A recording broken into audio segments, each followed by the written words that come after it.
Mimi nilipofika Njombe 2022 nilikutana na vyombo vya serikali vinafuatilia mashirika manne. Moja ya kufuatiliwa ni kauli zilizotamkwa na hao wanachama kwenye majukwaa mbalimbali yanapofanya kazi zao. Sisi kama mshirika tusome kanuni na sheria za mashirika sio yake, tusimame hapo. Kama wewe ni mwanashirika, una itikadi zako ukatazwe, lakini zifanye kama wewe, sio kama shirika. Nafikiri mnanipata kauli hii. Zifanye kama wewe, sikio sama shirika. Mashirika asiwe chanzo cha kuharibu uchaguzi. Mashirika yasiwe wanaharakati. Tuko wote jamani? Shirika lipo kwa mujibu wa sheria, lina kanuni, taratibu, miongozo inayoliongoza liwepo. Tuishi katika hicho.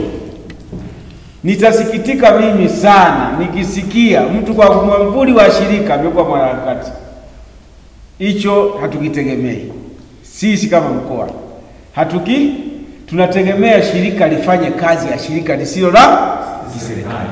Kama limepewa mkataba wa kufanya kazi za uchaguzi, nao mkataba sawa, ishi kwa mujibu wa mkataba uliopewa na tume ya nini? Ombi. Sitegemei kuona wanaharakati. Hatujakataza kwamba kuwa kwenye shirika ruhusiwa kwa mwanasiasa, hapana. Lakini ishi wewe, lakini usitumie mwamvuli wa shirika kwa mwanaharakati. Tuache. Kwa muda huu ni muda wa kusema unachokijua, sio sema unachokifikiria. NGO jukumu mojawapo kubwa sana lipo, kuna baadhi thematic area zao zipo kwenye mambo ya governance na mambo ya haki za binadamu. Kwa hiyo hizi NGO zina wajibu wa kutoa elimu kwanza ya mpiga kura, watu wajue umuhimu wa kupiga kura, lakini pia kwenda kushiriki uchaguzi.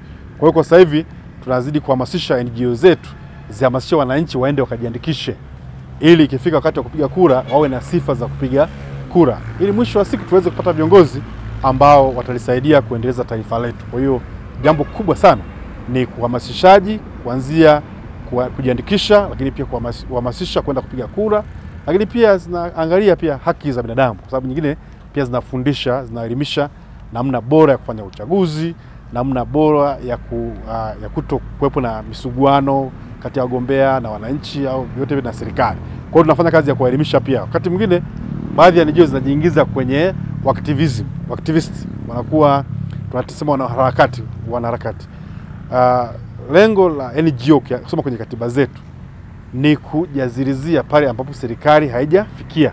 Lakini kuhusu swala la good governance, kazi yetu sisi ni kuwaelimisha viongozi, kuwaelimisha wanajamii kuwa viongozi bora wanaofuata katiba, sheria na kanuni siku zote wanapofanya majukumu yao. Mtangazaji, kwanza nijitambulishe, mimi pia ni mjumbe wa Baraza la Taifa la Mashirika Yasiyo ya Kiserikali, lakini mwenyekiti wa maadili wa taifa wa mashirika yasiyo ya kiserikali. Nimeshuhudia na nimeshiriki mara nyingi katika kuwasilisha hoja mbalimbali. Serikali yetu inapokea very positively, vizuri sana. Pale panapowezekana mabadiliko yanafanyika, lakini pale ambapo panapowezekana basi serikali inasema tupeni muda, kwa sababu naiona kabisa changamoto hiyo ni kubwa.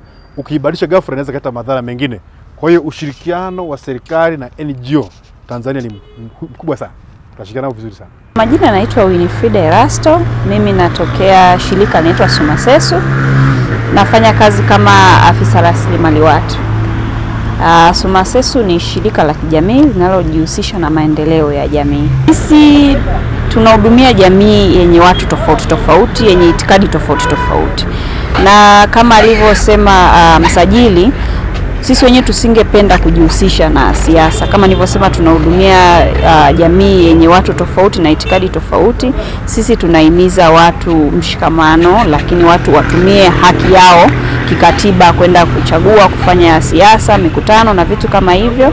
Lakini tunazidi kuyashauri na kukumbusha mashirika mengine pia kuto kujihusisha moja kwa moja na masuala ya kisiasa, bali wawe kama jukwaa la kutoa elimu la watu kwenda kufanya siasa kwa amani, lakini pia kutumia haki yao kikatiba.